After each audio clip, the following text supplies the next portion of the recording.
clouds in the sky to the smartphone in your hand, science is everywhere. Yeah, Thomas Dolby, right? That's especially true this month as a series of events celebrating science and technology takes over Metro Atlanta. We're talking about the annual Atlanta Science Festival. And Good Day Atlanta's Paul Milliken is live on board the Georgia State University Bio Bus this morning. Paul, busy month for all the scientists, but it's Georgia State, so I hope they're talking about basketball going on as well. They got a big game coming up on Friday. Now, what is basketball again, Buck? I don't know. Exactly. You can't throw these confusing things at me this morning, okay? I'm focused on the earthworm right now. So this, like I said, this is actually a member of the Lanford family of species. If you've ever seen one of these before, they crawl out of the ground. They're really annoying, much like Buck every morning. All right, so here's the question. So why is this one blue? Do you guys have any idea why the earthworm is blue? It's not because it's dead. The answer is that it's from Asia, and in Asia, there's copper in the soil, and that turns them blue. So if you were overseas in Asia, this is what the earthworms would look like. And the little factoid is, think about the Statue of Liberty, which is blue, is made of copper, and so that's what it does to the earthworm. There you go. Yes, I'm wearing gloves because I'm freaked out by the earthworm, so I'm just protecting my hands from the earthworm there. So we're talking about the Atlanta Science Festival, which is back this month. It runs all the way through March 24th. This is Mesa with the Atlanta Science Festival. Good morning. Good morning. So this is such a great event, and really it's not just one event, it's many events throughout the month. How would you describe what the Atlanta Science Festival is? So we've got 2 weeks full of programs. On Sunday alone, we have Science of Circus, we have Math Trivia, we have Science of Beer. So basically anything you're interested in, we'll connect it to science, and there's an event. You had me at Science of Beer. I like that one for sure. Why do you guys do this every year? Well, we just want people to love science. We love science, and it's important, and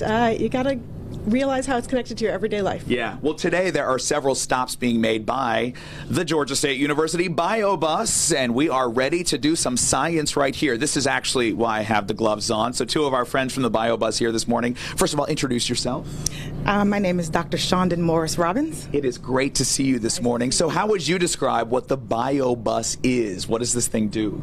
Well, the Bio Bus is a mobile instructional laboratory out of Georgia State University's Department of Biology. And we visit kindergarten through 12th grade students all across the state of Georgia. We are super excited because this year marks our 250,000th child. So we've seen 250,000 kids since 1999. And I guarantee you every one of those kids is obsessed with all this creepy, crawly stuff as soon as they walk on the bus. This will get them every single time. Sir, tell me your name if you would. I'm Okiagani Ogaga. I'm a master's student here on the Bio Bus, one of the 150 plus students who have come on the Bio Bus.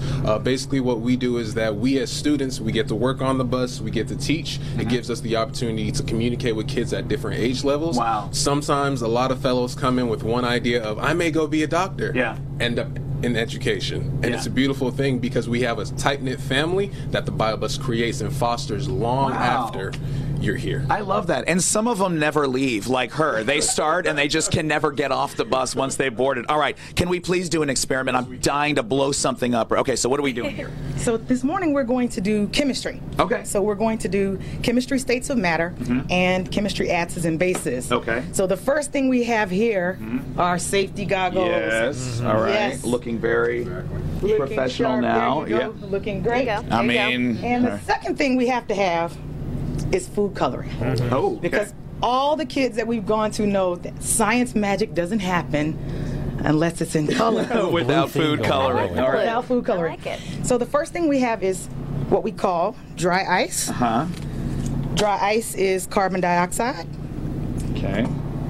And we use a cryogenic glove because it is very cold. All right. So don't reach in there with my rubber gloves and grab some. No. But what this is carbon dioxide. Okay. And it's the same air that we breathe out. So if you were to take a regular ice cube, which is made of H2O, and put it into that water, nothing would happen. Right. But if you take carbon dioxide and put it into the water, you will see a process that we call sublimation. Nice. And sublimation is when a solid goes directly into a gas without ever becoming a liquid. Now I feel like we've got a mad scientist thing going on here right now. This is cool. So the second thing that we can do to demonstrate sublimation is use something called an Erlenmeyer flask. Okay.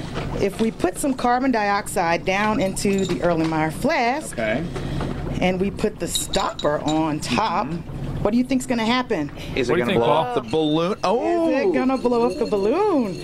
Yes, it is. All that money for that meteorology degree finally came in handy. It took a long time, but I knew that would happen. That is cool. So you can see there's no liquid accumulating at the bottom of the flask, and the balloon is blowing up. That is amazing. Cool stuff. And okay, so we're going to have more experiments coming up in the next hour, so stay tuned for that. Again, this is the Georgia State University Bio Bus. And for all the events, by the way, look, my goggles are fogging up. I don't know how this is. This is a science experiment happening right here, and I have no idea why. This is sublimation in my glasses. So more coming up next hour. All the info about the Atlanta Science Festival is online. Guys, there are some great programs for the next couple of weeks. You got to check them out. Very cool. Thanks, Paul.